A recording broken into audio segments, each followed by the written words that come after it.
et un feedback de leur formation.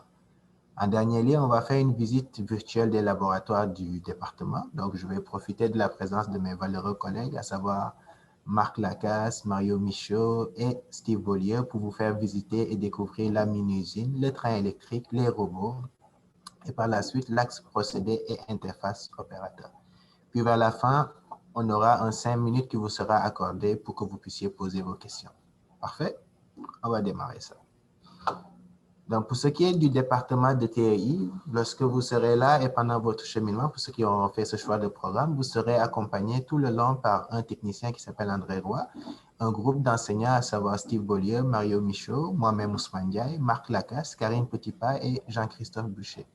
C'est une très belle équipe avec des expériences très diversifiées dans ce domaine, autant dans l'électronique industrielle que dans le domaine de l'ingénierie, qui pourront vous accompagner et vous aider à vous développer de la meilleure des façons. Quelles sont les conditions pour être admissible dans ce programme? Il y a des préalables autant du côté physique que mathématique, donc technico-sciences de la 4e secondaire, sciences naturelles de la 4e secondaire, ou culture et société technique de la 5e secondaire, ou mathématiques 436, et un cours de sciences et technologies de l'environnement de la 4e secondaire, sciences et environnement de la 4e secondaire ou sciences physiques 436. Si vous voulez plus de détails sur les conditions, je vous invite à visiter le site web du Cégep de Rivière-du-Loup ou à nous contacter. On pourra vous référer à la personne ressource pour cela. Pour ce qui est des champs d'activité en technologie de l'électronique industrielle, il y en a plusieurs. On a décidé de les diviser en 4 grands champs, à savoir l'instrumentation et le contrôle, l'automatisation, l'électrotechnique et la robotique. Donc, au cours de la présente visite, vous aurez l'occasion d'en découvrir au moins 3, à savoir la robotique, l'automatisation et l'instrumentation. Est-ce que le programme de technologie en électronique industrielle est fait pour vous? Pour répondre à cette question, je dirais que le portrait qu'on pourrait dresser, si vous êtes une personne qui aime analyser le fonctionnement, que ce soit d'appareils ou de systèmes en général, démonter, réparer, faire des tests, vous aimez travailler dans des projets concrets, que ce soit de façon individuelle ou en équipe, vous avez un certain souci du détail et vous voulez poursuivre certains raisonnements rigoureux parce que vous êtes un gars qui aime les maths, la science, etc., etc. Ce programme, il est taillé sur mesure pour vous. Si vous êtes une personne aussi manuelle qui a de l'intérêt pour toutes sortes de systèmes, vous êtes la bienvenue dans ce programme. Concrètement, qu'est-ce qu'on apprend? On apprend à maîtriser et contrôler des systèmes de contrôle de commande en industrie, notamment en faisant l'installation, la configuration, la programmation, la mise en service, le dépannage et l'entretien préventif. Mais entre autres aussi, vous apprenez à travailler avec les systèmes automatisés et des installations électriques, notamment en participant à la conception, mais aussi à la modernisation de ces systèmes avec des collègues qui seront en ingénierie, d'autres collègues qui seront en technique, des collègues qui sont en gestion de projet, etc., etc.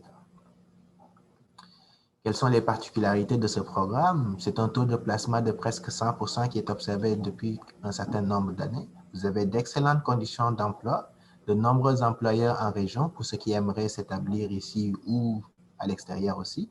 Vous avez des projets concrets d'apprentissage, autant pendant vos études, mais aussi dans vos milieux de travail. On offre un certain partenariat entre le Cégep et des entreprises de la région, mais aussi vous avez la possibilité d'opter pour l'alternance travail-études. Qu'est-ce que ça permet? Ça permet que lors de votre formation, vous avez des stages appliqués à quasiment chaque année qui vont vous permettre de faire un parallèle entre les notions qui vous sont présentées et ce qui se fait en industrie. Pour ce qui est de la pédagogie qui a été adoptée à Rivière-du-Loup, on va dire que c'est une pédagogie par projet. Qu'est-ce que ça veut dire une pédagogie par projet? À chaque session, de la session 1 à la session 6, vous avez un cours porteur qui est le cours de projet qui est au centre de votre formation. Et pendant ce cours, toutes les notions que vous allez voir dans les autres cours seront réinvesties. Donc, c'est une façon de rendre très concret vos apprentissages, mais aussi de les mettre en pratique. Donc, un apprentissage en profondeur nécessite d'allier toujours théorie et pratique. Et par le biais de ce cheminement et ce cursus, vous allez avoir l'occasion de le faire. Donc, si on va voir la grille de cours qui est disponible sur le site du Cégep de Rivière-du-Loup, vous allez voir qu'à chaque session, vous avez un cours qui s'intitule projet. Projet 1, projet 2, projet 3, ainsi de suite. Et autour de ce tour gravite un ensemble de cours comme des cours de fondement électronique, des cours d'introduction à l'informatique, mais aussi même les cours généraux, français, anglais et autres, qui vont vous préparer, qui vont vous permettre d'appréhender ces cours de la meilleure des façons, mais de mettre en pratique toutes les connaissances que vous allez apprendre au fur et à mesure dans votre programme. Au niveau des perspectives d'emploi, elles sont énormes, elles sont diversifiées et vous pouvez travailler dans différents types de milieux, que ce soit à l'échelle nationale, mais à l'échelle internationale, que vous décidez de vous établir en région, dans une grande métropole, que vous décidez d'aller travailler dans le Nord, les portes sont ouvertes dans ce département-là. Vous pouvez travailler pour des compagnies forestières, vous pouvez travailler pour des entreprises qui sont dans le secteur de l'hydroélectricité, comme Hydro-Québec. Vous pouvez travailler pour des usines de tout type, en commençant par Premier Tech, qui est juste à côté, des usines comme Bombardier, qui se trouve à la Pocatière, etc., etc., des ports méthaniers et éoliennes. En plus de ça, le salaire, il est très intéressant en début de carrière. Vous pouvez commencer entre 18 et 35 de l'heure. The sky is the limit. Donc, vraiment, vous pouvez avoir des conditions de travail qui sont très intéressantes. C'est une profession d'avenir, c'est de la main-d'œuvre qui est très recherchée. Et ce que l'on vit dernièrement, on a beaucoup de départs à la retraite. Donc, vos chances de vous placer dans le secteur que vous prisez sont énormes.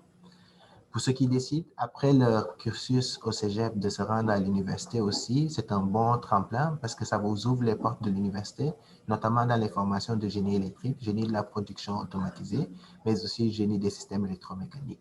Vous pouvez décider d'aller faire votre cours à Rimouski, à l'Université du Québec à Rimouski, mais aussi à Montréal, à l'ETS, l'Université de Sherbrooke, etc., etc. Donc, vous avez une panoplie de choix qui s'offre à vous.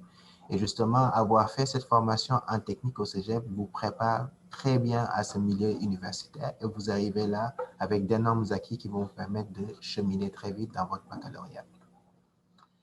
Il est à noter qu'à partir de l'automne 2022, un nouveau programme va être implanté au cégep de Rivière-du-Loup. Donc, le programme va s'intituler Technologie du génie électrique en automatisation et contrôle. Et ce programme-là a été développé afin de répondre aux besoins actuels du milieu. On sait qu'on est à l'ère du numérique, donc avec l'industrie 4.0, notre programme il a été révisé et mis à jour justement pour vous préparer de la meilleure des façons et vous sortez d'ici, vous êtes préparé et vous êtes prêt à appréhender le milieu du travail. Pour finir, pourquoi étudier en électronique industrielle? Je dirais que vous avez des laboratoires modernes et à la fine pointe de la technologie. Vous aurez l'occasion de le voir dans quelques minutes. On a une approche par projet qui permet d'allier théorie et pratique avec un accent qui est mis sur la pratique et justement, vous aurez en permanence l'occasion d'expérimenter les choses et de les voir concrètement. Vous avez des stages en milieu de travail qui sont très intéressants, rémunérés pour la plupart. Vous avez des visites industrielles et des activités de concentration qui sont réalisées pendant votre cheminement. Mais en plus, vous êtes accompagné par des techniciens en travaux pratiques qui vous guident tout le long de vos études. Vous avez des enseignants qui sont très soucieux de votre réussite et votre diplomation. La preuve, on a un taux de réussite de plus de 90%. Des emplois qui sont disponibles en région, qui sont disponibles à l'échelle nationale, mais aussi à l'échelle internationale. Vous avez un excellent taux de placement avec des salaires très intéressants en commençant, mais aussi la possibilité de poursuivre ses études à l'université. Ceci, parmi tant de raisons, sont des raisons qui peuvent motiver votre choix. Donc, pour continuer la présentation, je vais céder la parole à Charles Beaulieu, qui est un étudiant du département, et lui, il va vous faire un petit témoignage sur son expérience. Charles, vous avez la parole. Ouais, donc, bonjour à vous. Moi, c'est Charles Beaulieu. Au secondaire, moi, j'étais au collège Notre-Dame à Rivière-du-Loup. Et là, je suis présentement un étudiant en deuxième année en électronique industrielle. C'est un programme que j'ai choisi parce que j'ai toujours été passionné justement d'électronique, aussi d'informatique, de technologie.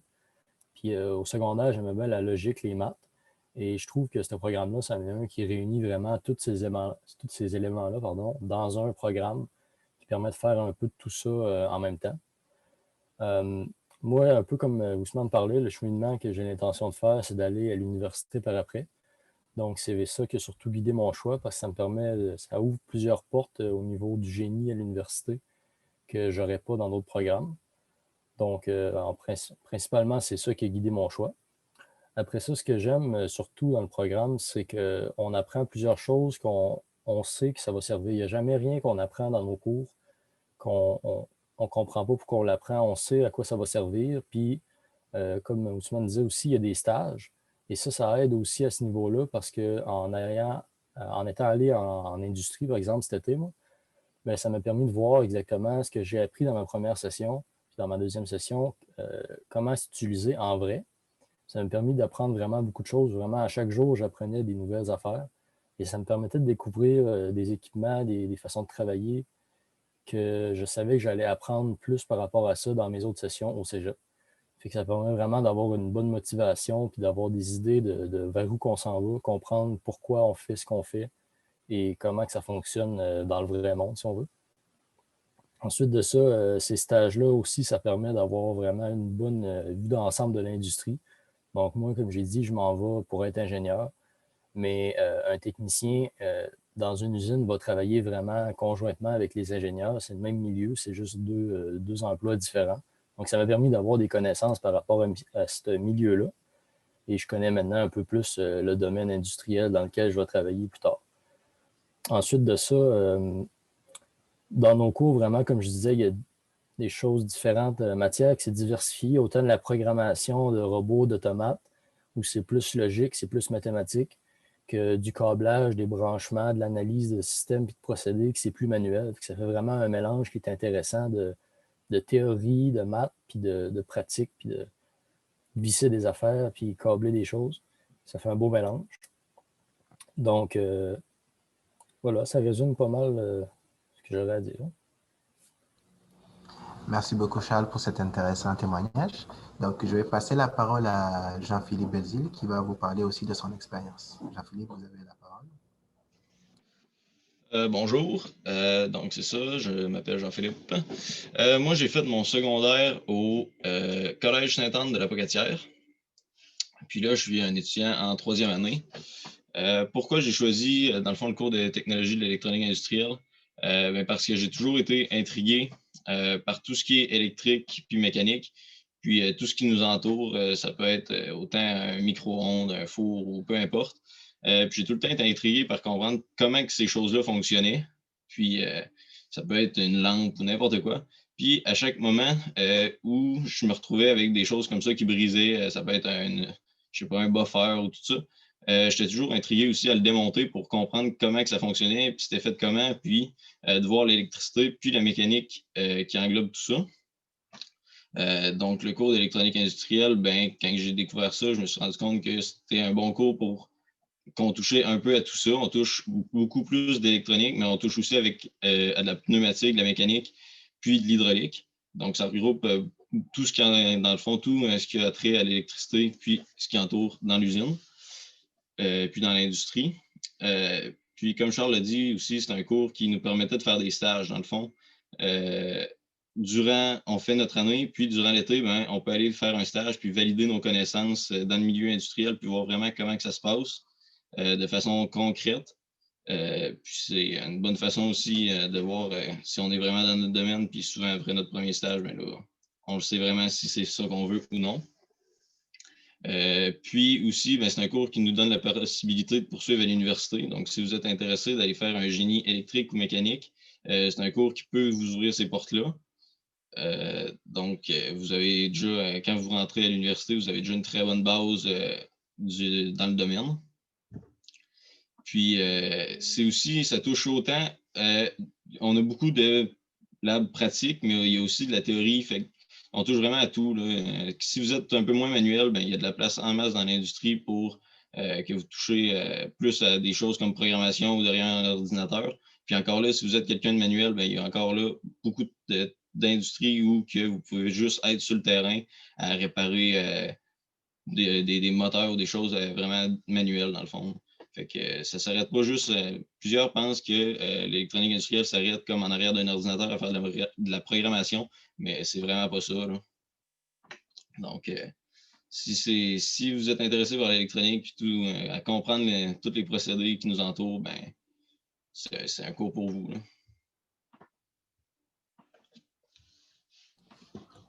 Merci beaucoup, JP, pour cette présentation. C'était super intéressant. Donc, on va poursuivre. Pour la suite, qu'est-ce qu'on va faire? C'est que je vais me munir d'une caméra mobile et je vais me déplacer justement pour vous faire visiter le département de façon virtuelle, mais aussi on a différents experts qui vont vous présenter les différentes salles et les différents équipements qu'on a à notre portée. Pour la suite, si vous avez des questions et autres, n'hésitez pas à l'écrire dans le clavardage. Si jamais vous arrivez à mal me suivre parce que le son n'est pas bon ou la vidéo, n'hésitez pas à nous le faire signe. On va se rajuster au fur et à mesure. Merci, à tout de suite.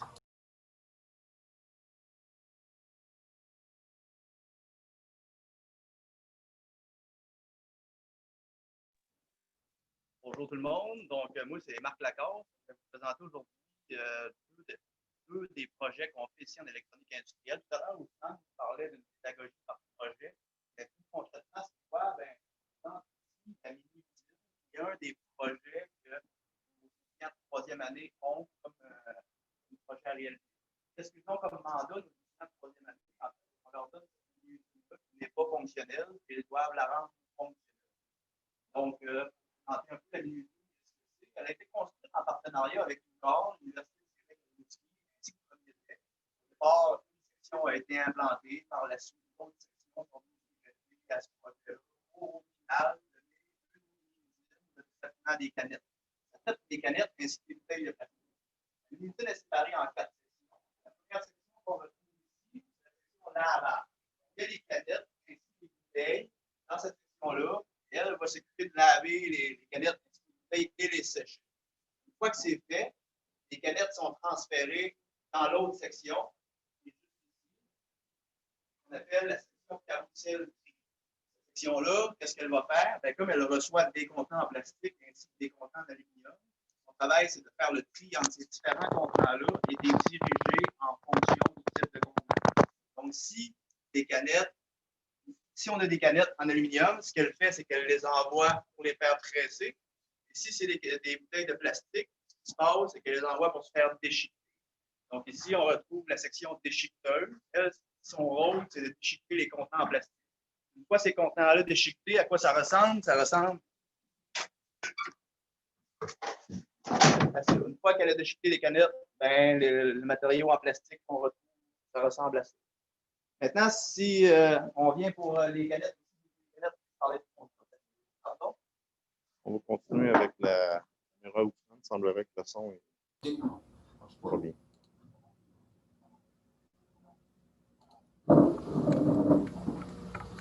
Donc, comme je vous disais tout à l'heure, la section carrosserie qu'on retrouve dans le coin là-bas sépare les contenants en plastique des contenants d'aluminium. Les contenants en plastique vont se faire déchiqueter par la section déchiqueteuse. Et les contenants en canette viennent se faire presser par cette section-là.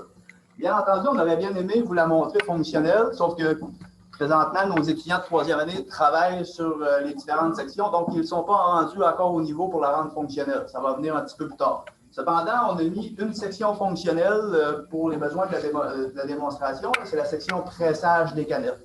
Donc, je vais vous faire une petite démonstration. Imaginez-vous simplement que les canettes arrivent de l'autre section, qu'ils ont été triées. Donc, ici, les canettes, normalement, arrivent sur ce convoyeur.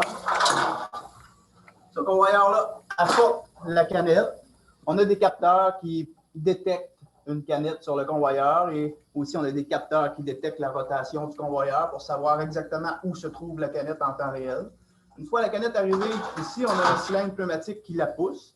Maintenant, c'est l'entrée en jeu de la section presse. La presse va presser la canette pour l'amener avec vraiment une épaisseur très mince. Une fois que la canette est pressée, elle va tomber dans une petite chute. Par la suite, on a un robot ici qui se déplace sur un vérin qui va prendre la canette pour aller la positionner dans un bac. Différemment, on pourrait imaginer qu'on pourrait mettre des canettes de Pepsi, par exemple, dans un bac, des canettes de 7-Up dans un autre, et ainsi de suite.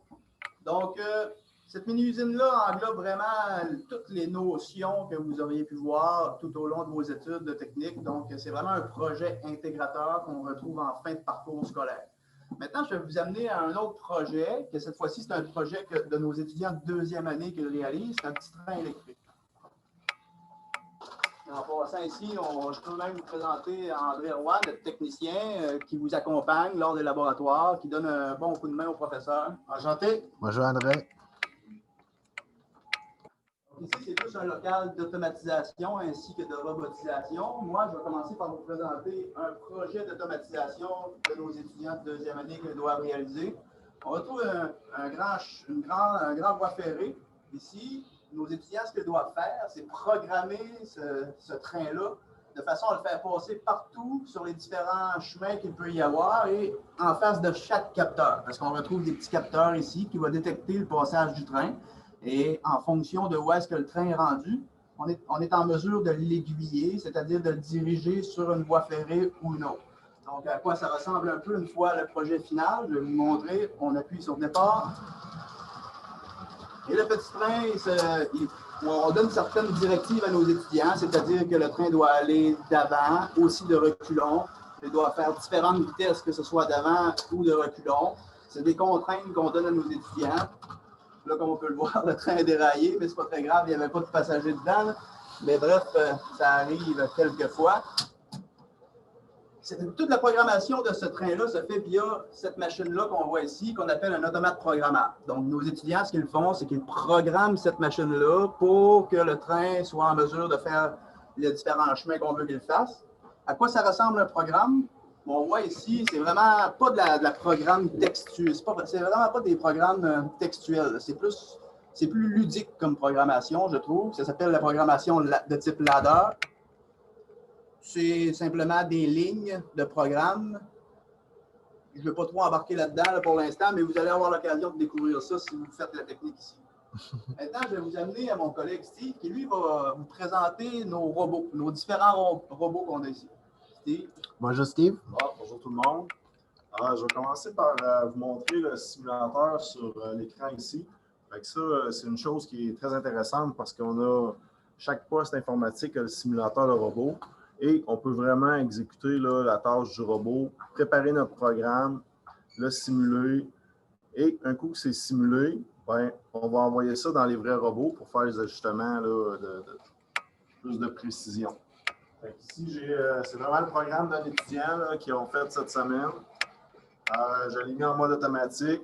Donc, dans le simulateur, on utilisait là, le Teach Pendant. Fait qu'on a la même télécommande ici là, pour faire la programmation, pour faire nos ajustements. Donc, simulateur et robot réel, on n'est pas perdu quand on passe de l'un à l'autre. Et là, ici, je peux faire démarrer la séquence. Et on avait demandé une séquence quelconque aux étudiants.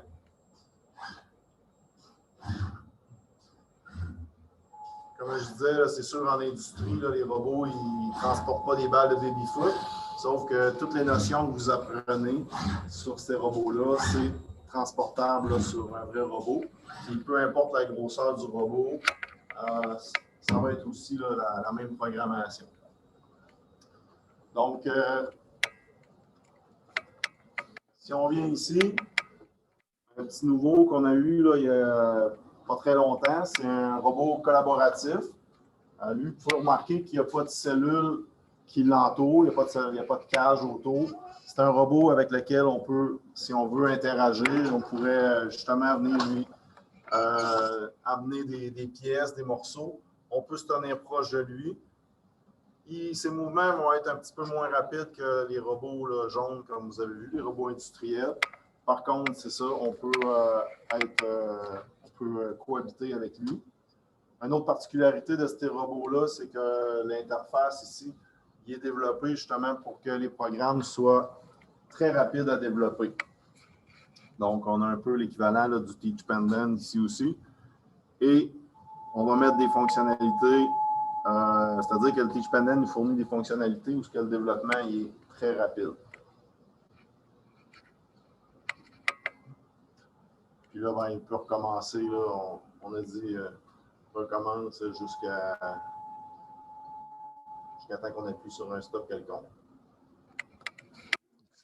On en a un troisième.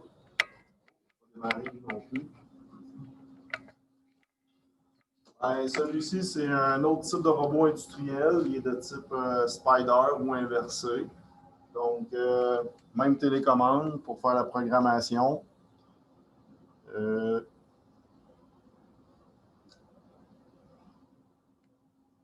il me dit que j'ai un arrêt d'urgence qui était enfoncé. Donc, même principe, je peux démarrer la séquence.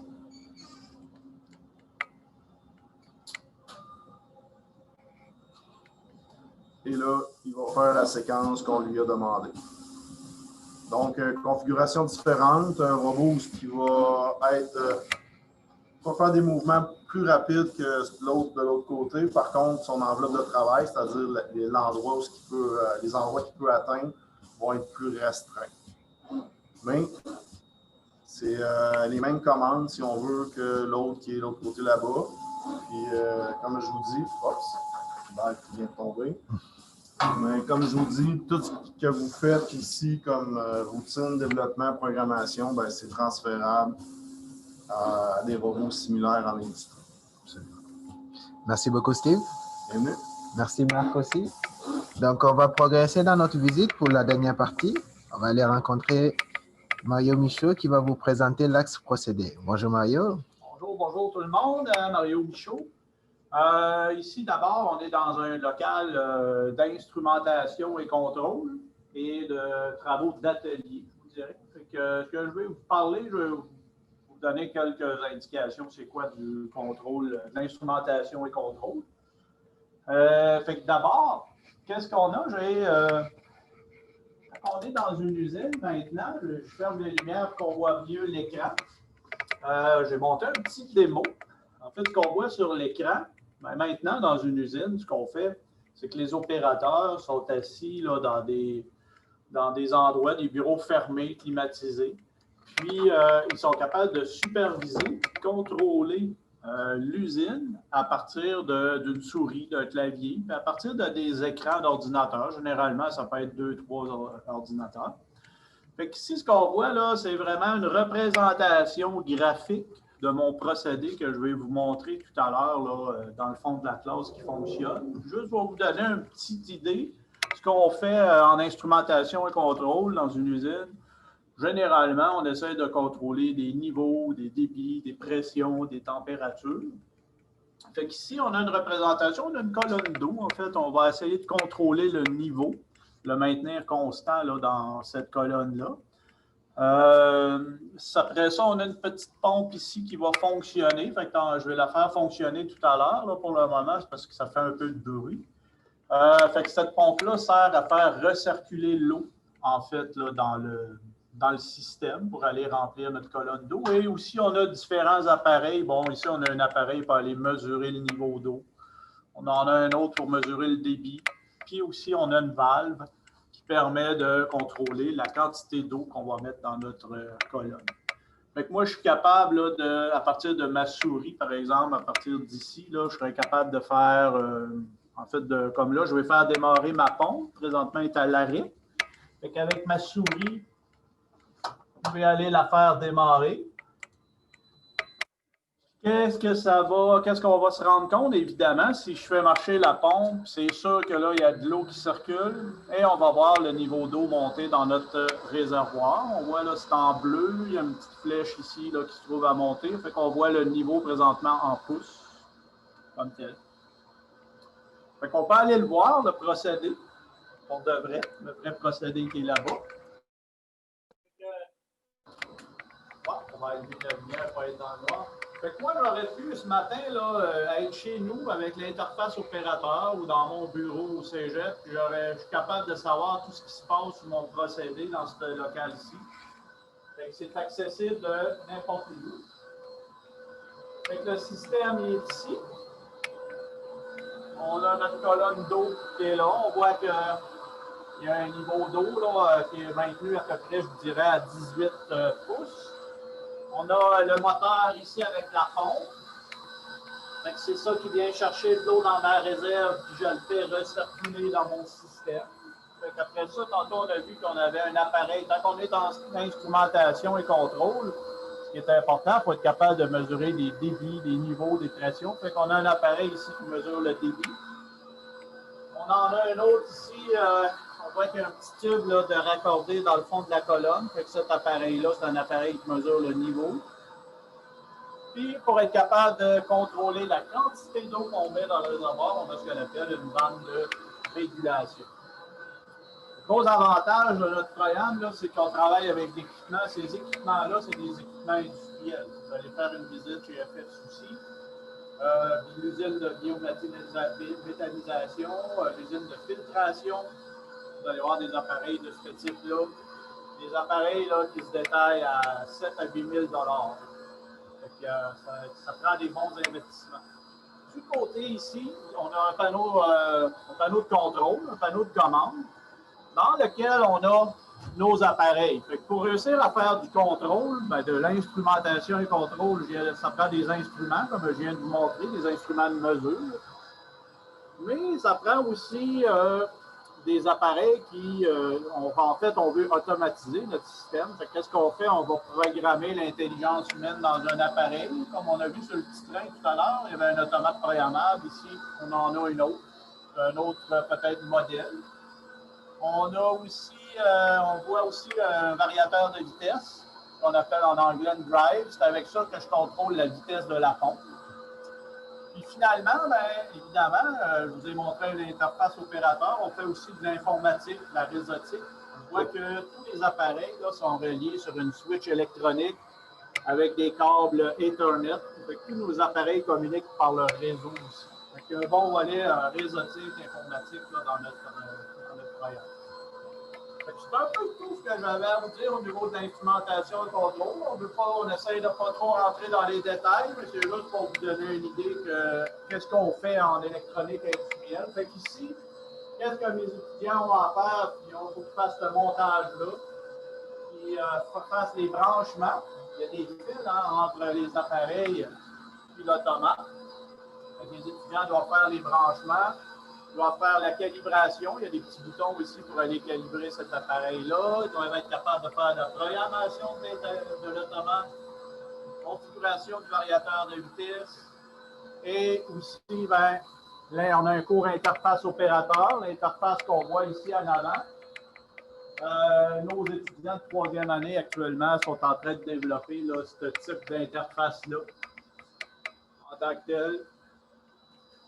C'est un peu ça, ce qu'on vous montre, c'est ce que vous allez faire là, quand vous allez venir ici, là, si vous venez ici en électronique industrielle au Cégep de Rivière-du-Loup. Sur ça, ben, merci beaucoup de votre présence et puis je vous souhaite un bon week-end. Merci beaucoup, Mario. Merci, Marc.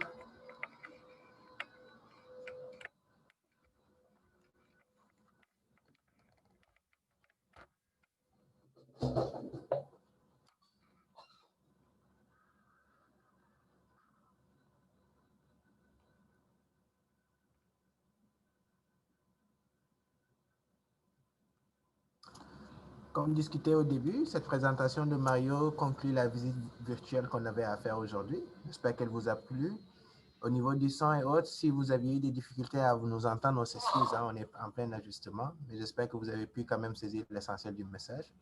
Pour le reste, on vous invite à venir nous visiter physiquement. Vous aurez l'occasion de découvrir tout cela, y toucher, et vous pourrez aller plus en profondeur lorsque vous allez choisir d'étudier au Cégep de Rivière-du-Loup. Si vous avez des questions, n'hésitez pas, levez la main, on va vous attribuer le droit de parole. Sinon, posez-les sur le clavardage, on va essayer d'y répondre. Pour ceux qui n'ont pas plus de questions que ça, je vous souhaite une agréable semaine et au plaisir de vous revoir physiquement très bientôt.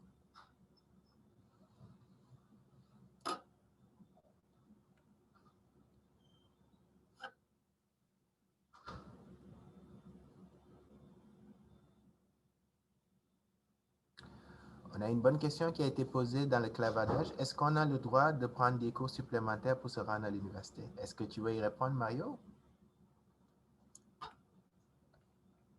Je vais y aller avec mon micro. Je ne sais pas si vous m'entendez bien. C'est une bonne question. Est-ce qu'on doit prendre des cours supplémentaires pour se rendre à l'université? Il y a certaines universités, c'est non. Je vous dirais comme à l'ETS, à l'UQAR, ces choses-là, parce que la question, des fois, il y a certaines universités en génie qui demandent d'avoir des cours de sciences de la nature comme en chimie, bio, ces affaires-là. Mais il y a beaucoup d'universités qui ont laissé tomber là, ces prérequis-là. Quand vous avez un deck technique, vous avez des passerelles. Je sais qu'à l'UQAR, vous rentrez directement. Même, vous avez certains cours de crédité, étant donné que vous avez fait un deck. Vous avez certains cours de moins à faire en première année. À l'ETS, vous rentrez directement. L'ETS, à la base, c'est pour des étudiants qui ont fait une technique, malgré qu'ils accueillent maintenant aussi des étudiants en sciences de la nature. D'autres universités, je sais que comme j'ai des étudiants qui sont allés à Sherbrooke, c'est ça, ils ont pas fait ils ont eu le deck en électronique industrielle, puis ils ont rentré en génie électrique là, directement. L'Université Laval, je suis pas sûr. Je ne vais pas vérifier. C'est rare qu'on envoie des étudiants là, qui ont fait le deck qui poursuivent là, mais d'après moi, ils doivent avoir des passerelles aussi là, à ce niveau-là. Combien d'étudiants par année? Tu parles ici en électro. Combien d'étudiants? Comme en première année, cette année, on avait une cohorte de 20, mais généralement, je vous dirais qu'on a des petits groupes, là, peut-être une douzaine en première année. Cette année, on en a 8 en deuxième année. On en a 5-6 en troisième année. C'est un des gros avantages de notre département, justement, c'est les petits groupes. On est capable de vous suivre, de vous aider plus facilement. Puis on développe quand même une meilleure relation que dans des écoles où c'est qu'il y a 60, 70 étudiants, là. Au niveau de contingenté, ici, non. Il n'y a pas de. On accueille tout le monde. Je ne sais pas si ça répond à votre question, mon cher Phoenix. Est-ce qu'il y a d'autres questions? C'était des très bonnes questions, en tout cas. Bon, excellent. Fait qu'on peut rester encore quelques minutes. Tout le monde quitte. Bon. Fait que je vous remercie tout le monde.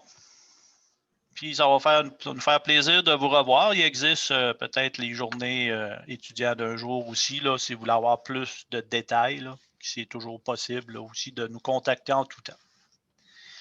Fait que sur ce, merci à Ousmane, notre présentateur. Puis merci aussi beaucoup à Charles et Jean-Philippe. Très bonne présentation. C'était très pertinent. Puis je pense que ça a été intéressant pour les étudiants. Merci beaucoup. Je pense qu'il y a une question qui s'est glissée à nouveau. Comment ça se fait pour étudiants d'un jour? Je te dirais, pour te répondre là, simplement, c'est d'aller sur le site web du Cégep de Rivière-du-Loup. Puis, il y a un endroit là, pour justement là, de l'information à ce niveau-là. Tu as juste d'en faire dans la recherche là, étudiant d'un jour. Mais normalement, dans les onglets et les menus, là, tu devrais retrouver ça assez facilement. Ou le plus simple, c'est peut-être de demander à un conseiller en orientation de ton école là, secondaire. Eux autres, ils vont te trouver l'information aussi rapidement si tu as besoin d'aide. Bon, mais je vous remercie. Je te remercie, Phoenix. Merci beaucoup.